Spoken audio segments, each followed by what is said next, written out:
दो व्यक्तियों में झगड़ा हो गया, एक बोला धरती गोल है, दूसरा बोला नहीं धरती चपटी है। तब तक तीसरा आदमी निकला तो उन दोनों ने कहा अरे भैया तुम बताओ, हम दोनों झगड़ रहे हैं, ये कह रहे हैं पृथ्वी गोल है, हम कह रहे हैं पृथ्वी चपटी है। तो वो आदमी बोला भैया यहीं के रहने वाले से पूछो, हम बाहर के रहने वाले हैं। मतलब ये वहां से आया है जहां पृथ्वी है ही नहीं।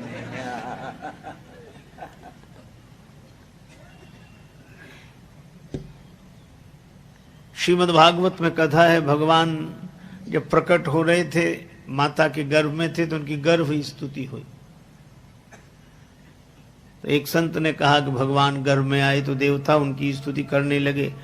एक सज्जन खड़े हो गए, कहने लगे भगवान भी गर्भ में आते हैं।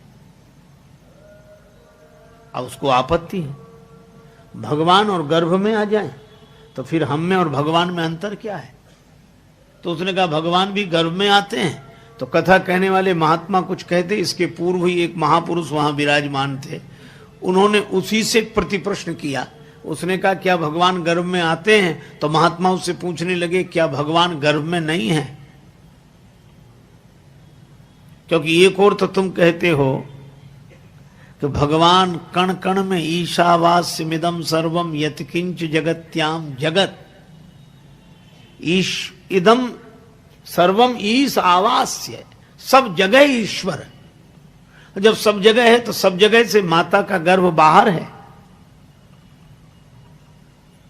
अरे भाई जब सब जगह है तो किसी ने माता के गर्भ में मान लिया तो क्या कठिनाई हो गई। जब सब जगह है तो किसी ने मूर्ति में मान लिया तो कठिनाई क्या हो गई। जब सब जगह है तो किसी ने चित्र में मान लिया तो कठिनाई क्या है।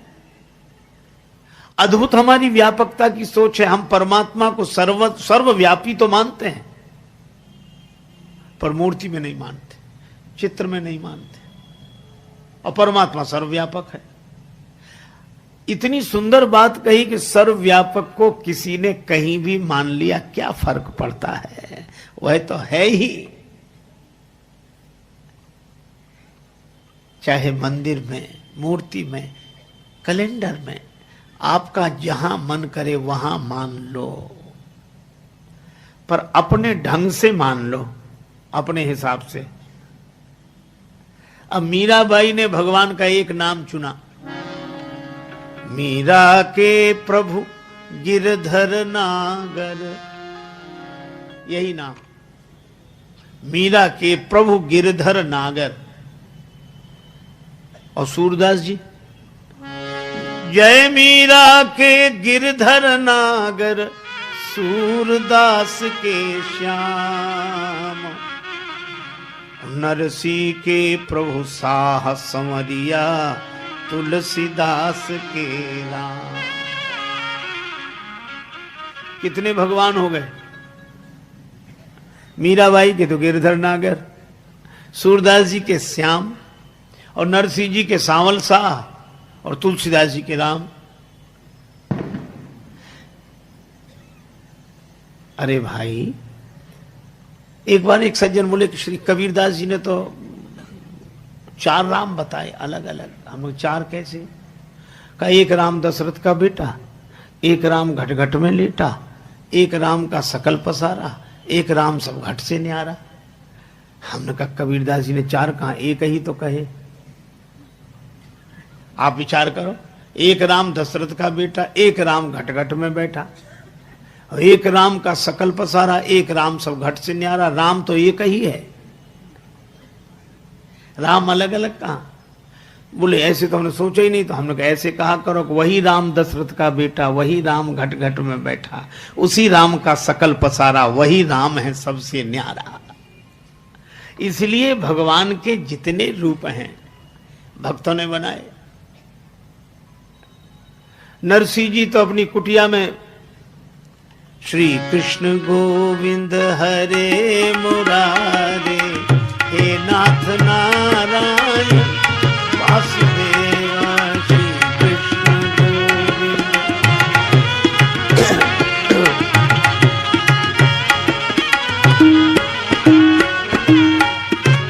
कीर्तन करें बस।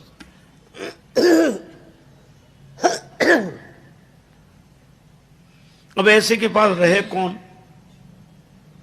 सो महाराज 16 सूरदास, उन 16 के तो आंख थी नहीं, ऐसे के पास आंख वाला रहे काहे को? बेचारे सूरदास रहते, उन्हें कुछ दिखता ही नहीं था। और नरसिंह जी कीर्तन करें, वो अपनी आंख बंद कर लें।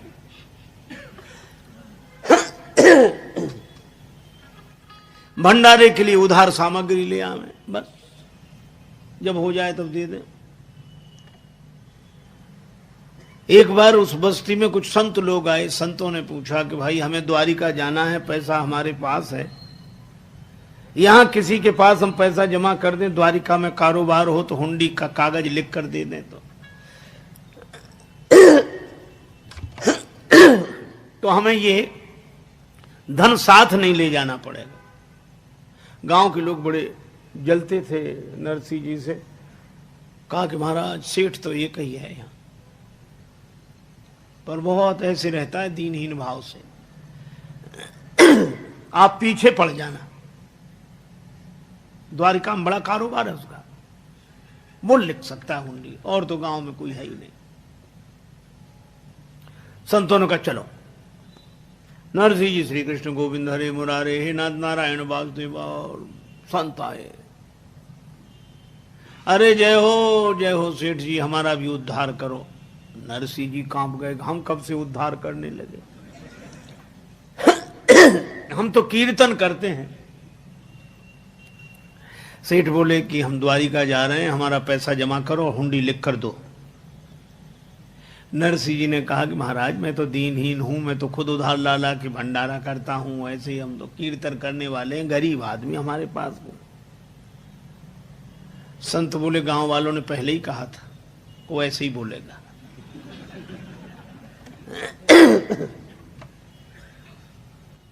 ये नहीं चलेगा, हम सुनना ही नहीं चाहते। महाराज हमारा कोई कारोबार नहीं द्वारिका में, हम सही कहते हैं। अब जब ज्यादा जिद की तो संतों ने एक ही बात कही, हमारी सौगंध करके कहो द्वारिका में तुम्हारा कोई नहीं है। अब नरसिंह जी की आंखों में आंसू आ गए। ये कैसे कहते हैं कि द्वारिका में कोई नहीं?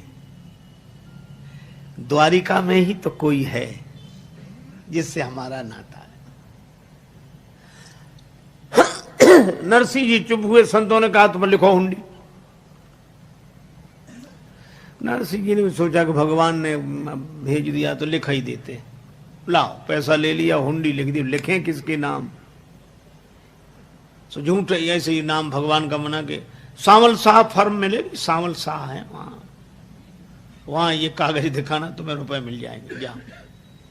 नरसिंह जी सोच रहे थे संत अभी इतनी जल्दी तो आते नहीं, तब तक भोज भंडारा होगा, जो होगा देखा जाएगा।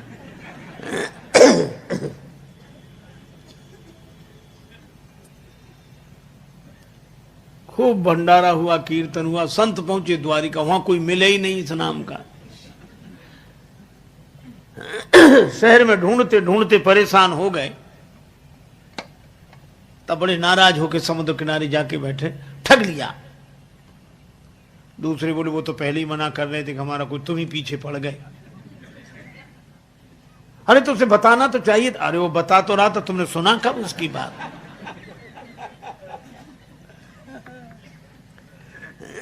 नरसिंह जी को बुरा भला कहने लगे, गाली देने लगे। संतों की भाषा।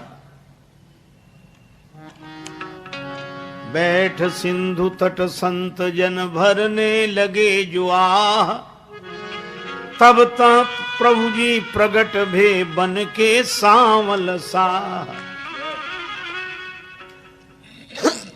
भगवान सांवल साह बन के प्रकट हो गए। चश्मा लगाए, कलम कान पे रखे,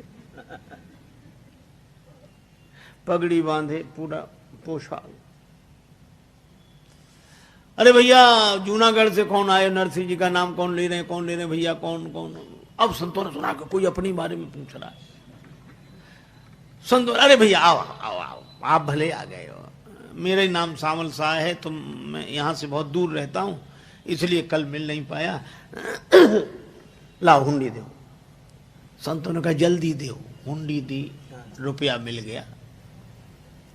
भगवान ने एक चिट्ठी लिखी नरसिंह जी को, ये दे देना। संत आराम से द्वारिका रहे, अब लौटे, जूनागढ़ में चिट्ठी देते चले। अब जूनागढ़ पहुंचे तो लोगों ने कहा कि वही संत आ रहे हैं जो द्वारिका गए थे, तुमने हुंडी लिखी थी।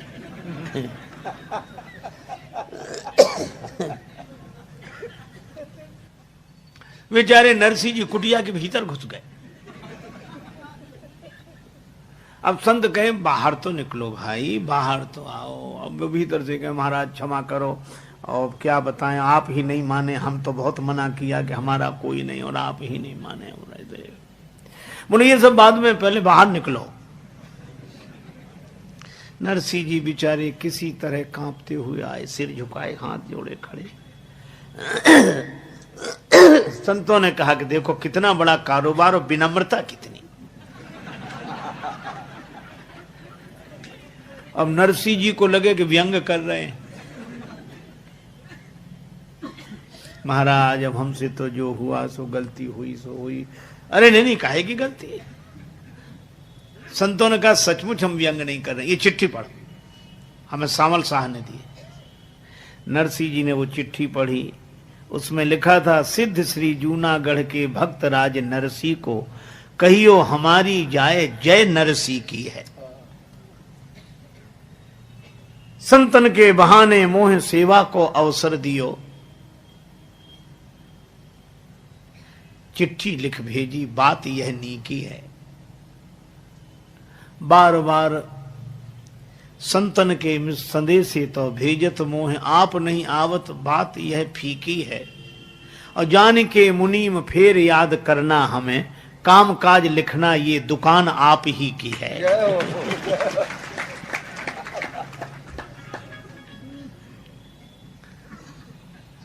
नरसिंह जी ने चिट्ठी माथे पर रखी, जय हो प्रभु। संत तो विदा हुए। शाम को नरसिंह जी, दर्शन दो घन श्याम नाथ मोरी, अखियां प्यासी दे। दर्शन दो घन श्याम नाथ मोरी, मोरी दर्शन दो घनश्याम। कीर्तन करने लगे।